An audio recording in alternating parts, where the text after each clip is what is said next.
هذا باباهم الفاتيكان كي كان في المروك، خواتاته، بنات خالته، ولاده، سوا ديزون ولاده. وشوف الملابس، عندك لا فوطو، القش اللي راهم لابسينه العائله الملكيه هذه تحسب جابدينه من المخايض.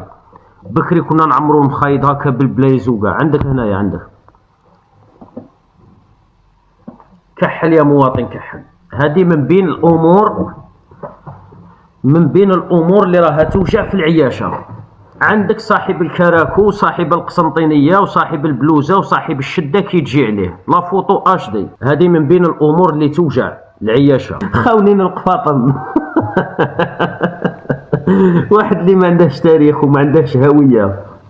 تعقلوا لها حصه الفهامه. القش اللي كانوا يلبسوه حصه الفهامه.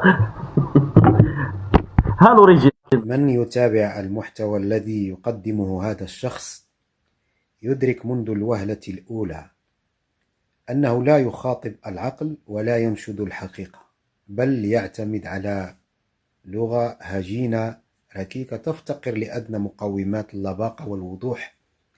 إن المثير للاستغراب ليس في محاولة تشويه تاريخ المغرب العريق، فهذا تاريخ محصن بحضارة ضاربة في القدم لا تهزها الكلمات، بل المثير للشفقة هو الاستخفاف بعقول المتابعين، خاصة الأشقاء في الجزائر. هذا الخطاب موجه خصوصا لتضليلهم وإشغالهم بنقاشات عقيمة حول اللباس وغيره، يعني عدة أشياء يتطرق لها هذا الشخص دون المستوى. أقول اللباس وتفاصيل وهي بلغة لا يفهمها إلا من ارتضى لنفسه الانغماس في خطاب الفتنة،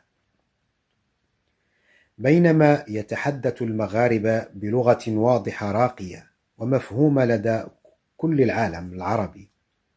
نجد هذا الشخص يغرق في مستنقع من الرداءة اللغوية التي تعكس ضحالة فكره. الحقيقة أن كلامه لا يضر المغرب في شيء، بل يسيء لمن يمثله ومن يروج له، لأنه يكرس صورة ذهنية بعيدة كل البعد عن الرقي الثقافي الذي تستحقه شعوب المنطقة.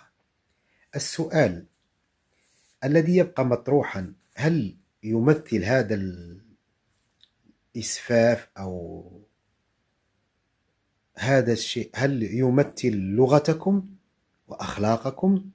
إذا كان الجواب بنعم فالمصيبة أعظم، وإن كان بلا وهو ما نأمله، فمن الأجدر نبذ هذا المحتوى الذي لا يسترزق إلا على القطيعة والجهل.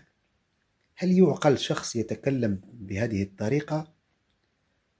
وأؤكد لكم هذا الكلام موجه للجزائريين، لو كان يحب لهم الخير لتكلم بلغة واضحة ليفهمه العالم،